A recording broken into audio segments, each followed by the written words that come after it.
S'il y a bien un verbe qu'on utilise tout le temps en anglais, c'est to have. Pour raconter une histoire, pour poser une question, pour exprimer une idée simple et parfois même plus avancée. Il est partout. Le problème, il vous fait hésiter, parfois même vous bloquez complètement pour l'utiliser. Je peux vous dire, avec 10 ans d'expérience en tant que formateur professionnel, qu'il en a fait transpirer plus d'un.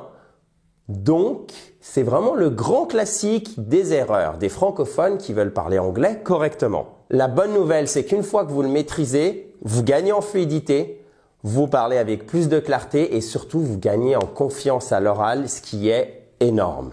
Et oui, le but, c'est que vous sentiez à l'aise avec votre anglais. Donc, pour ça, sur ce fondamental qui est to have, je vais vous guider pas à pas, sans casse-tête, sans explication difficile, avec un guide à suivre pas à pas. C'est simple, on voit ça tout de suite. Let's do it! La base, c'est quand vous dites « j'ai » au présent. Évidemment, on va le conjuguer. I have, you have, he has. Ça, c'est vraiment la forme irrégulière. Ça marque avec she et on l'utilise pour la possession. She has a bike. Et après, nous, vous, il, elle, au pluriel, c'est toujours have. Qu'est-ce que vous faites pour la négation? Vous rajoutez, et c'est là où il ne faut pas se tromper, un auxiliaire devant qui est do. C'est pour ça que des fois, là, on est complètement confus. On se dit, mais je ne comprends pas pourquoi j'ai deux verbes. I don't have a car. Pourquoi je ne peux pas dire I have not a car ou I haven't a car? On va voir ça dans un instant parce qu'en fait, vous pouvez presque le dire, mais j'ai pas envie qu'on mélange tout. Donc, retenez ceci. Première chose, présent, I have, you have, he has. Négation, I don't have. Donc, on met bien notre auxiliaire. Évidemment, vous pouvez dire I do not, mais c'est un petit peu plus formel et à l'oral, on va quasiment systématiquement mettre en forme contractée. I don't have, you don't have, we don't have, you don't have, they don't have, et she, he, it doesn't ou does not have a car. OK? Ça, c'est vraiment notre base. Il faut bien l'avoir en tête. Regardez cette slide. Elle est vraiment ultra importante. Vraiment, c'est hyper important. On a vu la base. Maintenant, on passe à quelque chose de plus élaboré. Et là, on monte vraiment d'un cran. Je vais vous montrer, à mon avis, de la façon la plus simple, comment on fait une question en anglais avec n'importe quel verbe et surtout comment vous passez de la question en français à la question en anglais, que ce soit de l'anglais américain ou de l'anglais britannique. Mais là, on se focalise d'abord sur l'anglais américain, ce qui est aussi l'anglais international de manière générale. Donc, à chaque fois que vous voyez, on va partir du français, une fois n'est pas coutume, chaque fois que vous avez « est-ce que », vous enlevez « est-ce que », parce que quand vous voyez ça, vous dites une fois le verbe être. Donc, vous dites « is »,« are », mais pourquoi c'est pas « have » et « do », je mélange un peu ces trois. Donc, vous enlevez ceci. Par exemple, est-ce que tu as un animal de compagnie? Ça devient « as-tu un animal de compagnie ?» Et là, vous passez en anglais et vous dites « ok, avoir un animal de compagnie, comment je le dis en anglais? Quel verbe je vais utiliser? Quel verbe? To have a pet. OK? Super. Maintenant, du moment que le verbe de votre phrase, l'action que vous décrivez, du moment que ce n'est pas le verbe to be, vous utilisez toujours do, plus sujet, plus verbe. Do you have a pet? Do you speak English? Do you have a house? Do you like coffee? Par exemple, ok? Par contre, si c'est être, par exemple, es-tu heureux? Vous pouvez pas dire do you are happy? Non.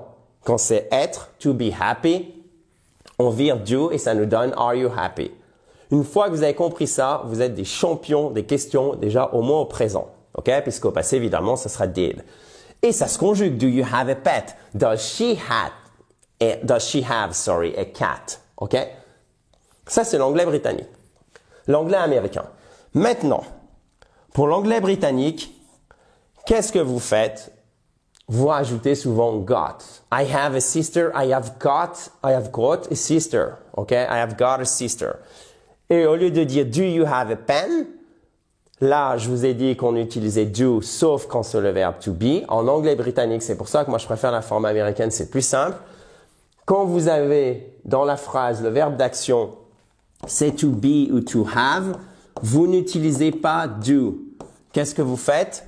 Vous utilisez soit be si c'est to be, par exemple, to be happy, are you happy? Et si c'est to have, vous n'utilisez pas to do. Vous dites pas do you have a pen? Vous dites have you got? On rajoute bien notre got en anglais britannique, a pen. OK? Donc, en anglais américain, je récapitule. C'est ultra important de bien le comprendre. Si votre verbe d'action, c'est be, alors vous ne pouvez pas utiliser do. OK? Si votre verbe d'action, ce n'est pas be, alors vous allez utiliser do ou évidemment does à la troisième personne du singulier. OK? Ça, c'est l'anglais américain. Maintenant, pour l'anglais britannique, et j'insiste, pour l'anglais britannique, UK, United Kingdom, OK? So British English. Qu'est-ce qui se passe? Vous avez trois choix. Si le verbe d'action, c'est be, vous utilisez be pour faire votre question. To be happy, are you happy? Es-tu heureux? OK, super. Maintenant, si votre verbe d'action, c'est to have, donc pour exprimer une possession la plupart du temps, mais pas que, on va voir, ça sert pas qu'à la possession to have, on va voir pourquoi. En tant que verbe, je parle pas d'auxiliaire. Donc, si par exemple c'est as-tu une sœur? En anglais américain, do you have a sister? En anglais britannique, on va utiliser have plus got. Évidemment, conjugué, ça peut devenir has. Has she got a sister or have you got a sister? OK? Have you got a pen? Have we got a pen? Avons-nous un stylo? Has she got a pen? A-t-elle un stylo? D'accord? Troisième possibilité. Votre verbe d'action, c'est ni be, c'est ni have. Dans ce cas-là, pour faire votre question, vous allez utiliser do aussi en anglais britannique. Par exemple, est-ce que tu parles anglais? Do you speak English? OK? As easy as that. Une fois que vous avez compris ce qu'on vient de voir pour l'anglais britannique, l'anglais américain, vous êtes des pros de la question. Tout ce que vous voyez ici, chers amis, vous pouvez bien évidemment le télécharger. Toutes ces slides, elles sont téléchargeables. Vous cliquez sur le i en haut à droite ou sur le lien qui est dans la description. Et vous pouvez aussi en profiter pour nous rejoindre pour la formation que je vais donner en direct ce jeudi 27 mars 2025. Donc, c'est en ligne. Les places sont limitées. C'est vraiment pour améliorer votre oral. C'est spécifiquement le speaking en anglais. Donc, si ça vous intéresse, vous cliquez sur le i en haut à droite, c'est en libre accès, ou sur le lien qui est juste en dessous pour nous rejoindre pendant 1 à 2 heures. Et là, vous aurez un plan structuré pour mieux parler anglais avec plus de fluidité, plus de clarté. On est allé au fond des choses pour comprendre le fonctionnement de to have en anglais. On va voir maintenant comment il fonctionne au passé. Mais si vous avez compris le présent, c'est très facile pour le passé. Donc, évidemment, have, c'est un verbe irrégulier et ça devient had au passé. I had a great time. J'ai passé un super moment, d'accord? To have a good time. Passer un bon moment. C'est pas to spend a good time. Non, c'est pas to spend. Passer le temps. Non. C'est to have. C'est comme ça en anglais, d'accord? She had a headache. Elle avait mal à la tête. To have a headache, c'est avoir des maux de tête, avoir mal à la tête. Et qu'est-ce qui se passe pour la négation? En fait, de do ou does not, qu'est-ce qu'on fait? On passe à did not. Et évidemment, on peut le contracter comme au présent. Donc, ça devient didn't. Exactement. I didn't have, je vais me pousser, ne vous inquiétez pas. I didn't have enough time. I did not have, ça va plus vite à l'oral. I didn't, on contracte enough time. Je n'avais pas eu assez de temps. He didn't have any money. Il n'avait pas d'argent. OK? C'est facile, une fois que vous avez compris le présent, il suffit de conjuguer correctement. Et pour les questions, c'est plus do, c'est plus does, c'est did you have fun? Est-ce que tu as pris du plaisir? OK? Est-ce que tu t'es amusé? Vous voyez, vous virez le est-ce que. T'es-tu amusé? Et là, c'est là où il faut pas vous faire, si je peux dire un peu familièrement, arnaquer. Parce que là, si vous reprenez ma règle, vous dites, OK, verbe être, donc ça va être avec are, donc je vais le mettre au passé. Were you? Were you? OK? Were you? Étais-tu s'être amusé? Ben non, en fait. C'est là où il faut vraiment bien faire la transition. C'est là où est la zone de risque la plus importante. S'être amusé, c'est to have fun. Donc, c'est le verbe avoir. Et qu'est-ce qu'on fait quand c'est le verbe avoir? Qu'est-ce qu'on fait? Eh bien, on utilise do. Là, c'est au passé, donc did. Vous vous souvenez? On reprend notre anglais américain. Si dans le verbe d'action, c'est pas to be, on va utiliser systématiquement l'auxiliaire do pour faire la question. Did you have fun? C'est pas do you have fun? It is in the past. Et do you have fun? No, did you have fun? Exactly. OK? Did you have fun? T'étais-tu amusé? Littéralement. To have fun. Perfect. Did they have the keys? Est-ce qu'ils avaient les clés? Avaient-ils les clés? To have the keys. Did they have the keys? Maintenant, retenez ceci. En anglais, vous avez trois types de temps. Vous avez les temps dits simples. Par exemple, le présent simple. I speak English. Les temps continus. C'est pour dire en train de ou était en train de. I am speaking English to you. OK? Et vous avez les temps dits perfect. Et ces temps perfect, notamment le present perfect, ils sont formés avec to have comme auxiliaire.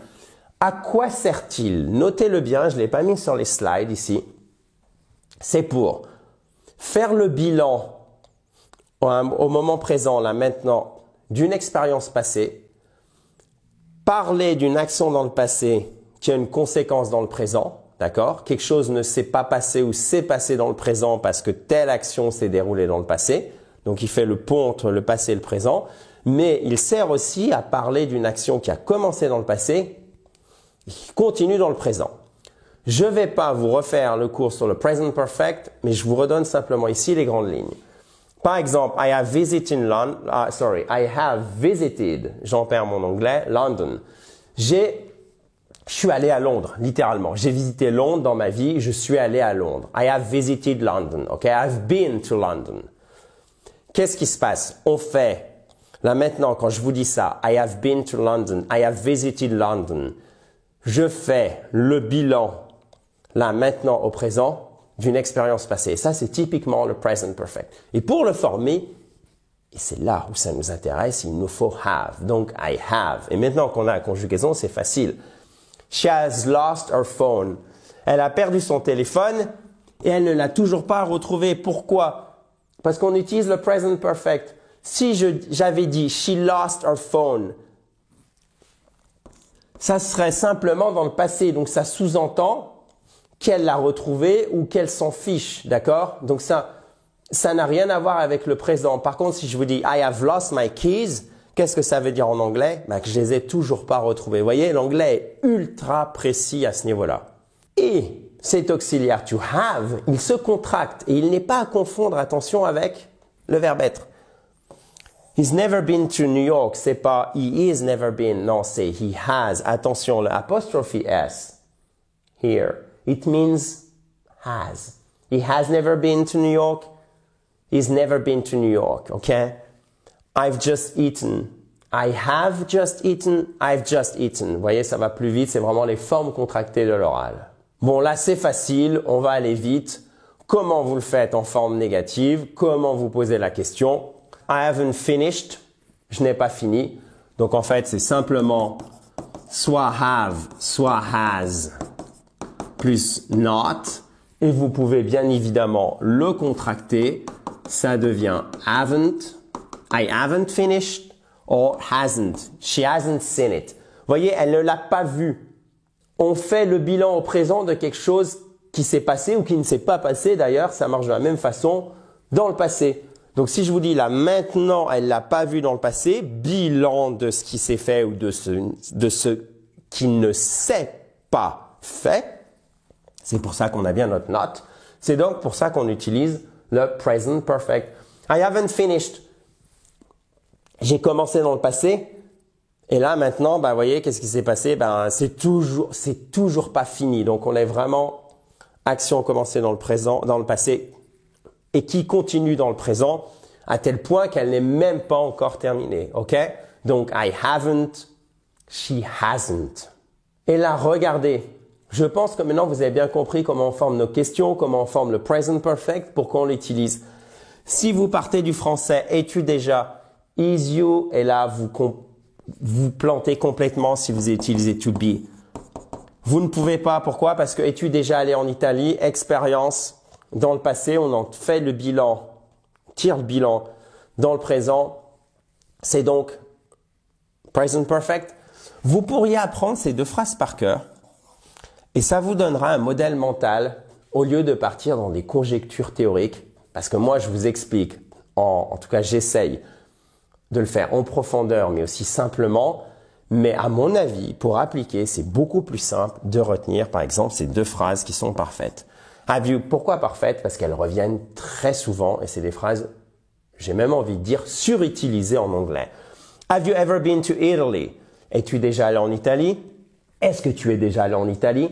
And has he finished his work? Or has she finished? Or has she finished? Have you finished your work? Ok? Vous la remaniez comme vous voulez, mais là, vous avez deux structures qui reviennent tout le temps pour poser des questions avec le present perfect. Et to have ne sert pas qu'à former des temps très utiles comme le present perfect qui sont vraiment des grands classiques qui reviennent tout le temps. Il est utilisé aussi en tant que simple verbe, ce to have, dans des expressions ultra utiles. Par exemple, prendre le petit déjeuner, to have breakfast. Et ça marche aussi to have lunch, déjeuner, et dîner, to have dinner. OK? Mais attention, to have dinner, double N. To have a shower. OK? Faire une pause, eh ben, c'est pas to do a break, c'est to have a break. S'amuser, on l'a vu. I hope you are having fun. Voyez maintenant, je vous dis, j'espère que là, vous êtes en train d'avoir du plaisir. You are having fun. Mais si on veut faire le bilan de votre expérience passée en regardant la vidéo, je dirais, have you had fun? Est-ce que vous avez eu du plaisir? OK, to have fun, s'amuser. To have a good time, c'est la même chose, passer un bon moment. To have a look, jeter un œil, jeter un coup d'œil. To have a chat, c'est discuter. To chat, qu'est-ce que c'est to chat? C'est bavarder. Et c'est pas to chat, hein, évidemment. Ça n'a rien à voir avec notre animal de compagnie en français. To have a go, essayez. To have a word, littéralement avoir un mot, mais c'est pas un mot que vous possédez, c'est au sens figuré et ça signifie parler avec quelqu'un brièvement. Can I have a word with you? Can I have a word with you? Est-ce que je peux te parler, s'il te plaît? To have people, avoir des gens over, littéralement chez soi. To have people over, recevoir des gens. Là, il y a une redondance chez soi. To have a feeling. I have a bad feeling. A bad feeling. Avoir le pressentiment de telle ou telle chose. Avoir un mauvais pressentiment. To have a bad feeling. Avoir un bon pressentiment. To have a good feeling. Maintenant, méfiez-vous de ces expressions qui sont vraiment des sources d'erreur très courantes où vous avez être en français et c'est to have en anglais. Typiquement, j'ai froid, j'ai faim, j'ai chaud, j'ai 20 ans. C'est j'ai en français et c'est to be en anglais. Donc, c'est pas to have. I'm cold, I'm hungry, I'm 20. J'aurais pu vous les mettre dans un cours où on parle que de to be, ok? Mais là, je voulais vraiment faire attention parce que évidemment, quand on cherche à bien parler anglais, qu'est-ce qu'on fait? Surtout quand on n'a pas encore le niveau souhaité, on part du français systématiquement et on a tendance à faire beaucoup de mot à mot. Et donc, du coup, j'ai, I have. Non. I am 20, I'm hungry and I'm cold. Vous pouvez retenir ces trois-là. D'accord? Alors, je vous avais promis de ne pas mettre de jargon technique, mais je suis obligé de vous donner quand même 3 mots essentiels. Quand je dis, par exemple, I have a good time, je passe un bon moment. Ici, to have, c'est un verbe. Facile. Premier mot. Quand je vous dis have you ever been, es-tu déjà allé? Et oui, been to. Vous allez me dire pourquoi j'utilise to be alors qu'en français, je dois dire par aller. Il n'y a pas une différence fondamentale entre être à un endroit et se diriger vers cet endroit. Eh bien, en anglais, pour dire être allé à, on dit be to, ok? Avec notre present perfect. Have you ever been to? Et là, qu'est-ce qui se passe? Votre verbe, c'est to be. Et to have, c'est un auxiliaire. Deuxième mot technique. Sauf que to have, on peut le rajouter to derrière. Et là, ça devient, et alors, j'ai dit 3 mots, en fait, ça va être 4. Ça devient ce qu'on appelle un semi-modal. Vous allez me dire, ok, super, merci Adrien, je m'en fiche. Hold on. Attendez. Pourquoi c'est intéressant? Un modal, c'est comme can, could. En fait, il permet d'exprimer la capacité. Est-ce que vous êtes obligé, par exemple, de faire quelque chose? Et c'est ce que fait have to. Et pourquoi il est semi, c'est-à-dire à moitié? Parce qu'en fait, on est quand même obligé de rajouter to, cette particule juste derrière. Donc, to have to, c'est devoir. OK? I have to leave, je dois partir. She has to study. Elle doit étudier. Et en français, qu'est-ce qu'on fait? C'est le fameux il faut. Donc, quand vous voyez il faut, pensez à to have to ou has to, évidemment, la troisième personne du singulier. Et comme il est seulement semi, il n'est pas totalement modal, il est assez faible ce have to. Donc, quand on veut mettre une forme négative, on est obligé de lui adjoindre les services d'un auxiliaire. L'auxiliaire, il est là pour vous supporter. Et ça va donc être, parce que là, c'est un temps simple, do, forme négative, don't ou do not. I don't have to work tomorrow. Et je ne suis pas obligé de travailler demain. Je n'ai pas à travailler demain. D'accord? Il faut que je travaille demain. I have to work tomorrow. It doesn't have to come. Il n'est pas obligé de venir. On dira moins en français, je trouve, il faut qu'il ne vienne pas. Enfin, ça sonne bizarre, hein, le il faut avec la négation derrière. Il n'a pas à venir. Il n'est pas obligé de venir. It doesn't have to come. Vous allez me dire, mais Adrien, pour l'obligation, moi, j'avais appris que c'était avec must. Et donc là, est-ce que je peux remplacer have to par must? Et du coup, j'ai même plus à me soucier de have to? On va voir ça. Pour les plus impatients d'entre vous, vous avez la réponse juste ici. Mais avant, je voulais vous expliquer quand même, vous donner au moins 2 exemples pour utiliser ce have to dans les questions. Vous allez lui adjoindre les services d'un auxiliaire. Littéralement, l'auxiliaire, il est là pour vous supporter. Ça sera do ici parce que c'est un temps simple. Do you have to wear a uniform? Does she have to travel often? Vous voyez, il n'est pas conjugué ici. Hein? Il est juste dans sa forme la plus simple. C'est la base verbale, c'est-à-dire l'infinitif sans le to have. On enlève to, c'est have. Does she have to travel often? Très souvent, je vois does she has. C'est tentant. On fait trop bien les choses et on fait une double conjugaison. Non. Does she have? Une chose aussi très importante, c'est pas parce qu'on fait de la grammaire qu'on zappe la prononciation. Vous voyez ici, vous avez une apostrophe qui nous indique que la première syllabe est porteuse d'un accent tonique. Donc littéralement, qui se dit en anglais stress. Donc on va stresser le word et ça ne donnera pas uniforme, non, uniform. Et c'est le cas, ce stress. Retenez-le bien si c'est pas évident pour vous, surtout si c'est une découverte. Encore une fois, c'est pas une leçon de prononciation, mais je voulais quand même le mentionner. C'est tellement important pour que vous puissiez parler correctement anglais. Vous le retrouvez dans tous les mots qui ont 2 syllabes ou plus en anglais. Maintenant, must ou have to. En fait, c'est très simple. En fait, have to, ça vient de l'extérieur. I have to talk with her. Il faut que je parle avec elle, mais c'est quelque chose qui m'est imposé de l'extérieur. Par contre, si je me dis I must talk with her, là c'est moi qui me l'impose. Vous voyez, c'est de la self-discipline, ok? I must improve my English. Là, il faut vraiment que je fasse quelque chose pour améliorer mon anglais. Ça vient de moi, j'ai envie de le faire. Et I have to improve my English. C'est par exemple mon employeur qui m'a dit là, écoute, le poste on peut te le donner, mais si tu veux t'améliorer, si tu le veux, you have to improve your English. Ok? C'est la différence entre to have to et must. Have to, obligation imposée de l'extérieur. Et c'est pour ça que must, en fait, c'est souvent une obligation morale. Ça vient de vos valeurs, ok? I must do this, I must do that, because I believe in it, because this is what I want, okay? I have to comes from the outside. Can be your boss, your parents, whoever, ok? Qui que ce soit. Maintenant, regardez bien cette structure qui porte à confusion, il faut bien se le dire. To have something done. C'est faire, et là c'est le participe passé de to do, faire quelque chose. Là vous avez deux infinitifs, là vous en avez un, et là vous avez un participe passé. Par exemple, I had my hair cut.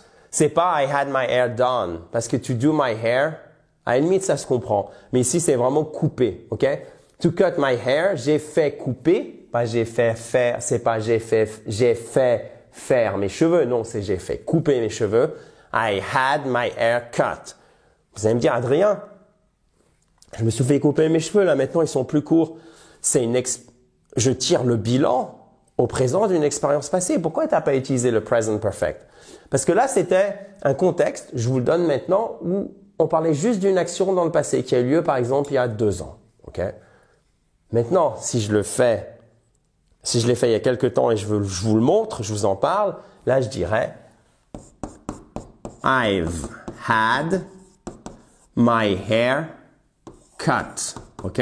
Donc, vous mettez my hair ici. I've had my hair cut. Même chose ici.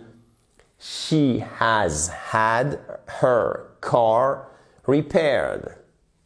Ou dans le passé, she had her car repaired 2 days ago, par exemple, il y a 2 jours. Quand vous voyez ago, là, il faut vous dire, oh là là, c'est passé.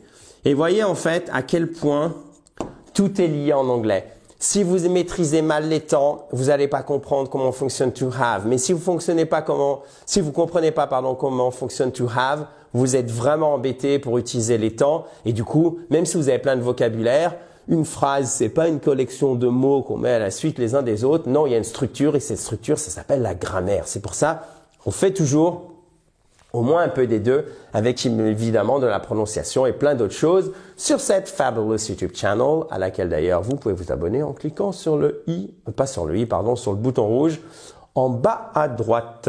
Dernier exemple, on a fait repeindre la maison il y a 2 ans. We had the house painted 2 years ago. Regarde, on a fait repeindre la maison, regarde comme c'est joli maintenant, present perfect. We have had the house painted. We have had the house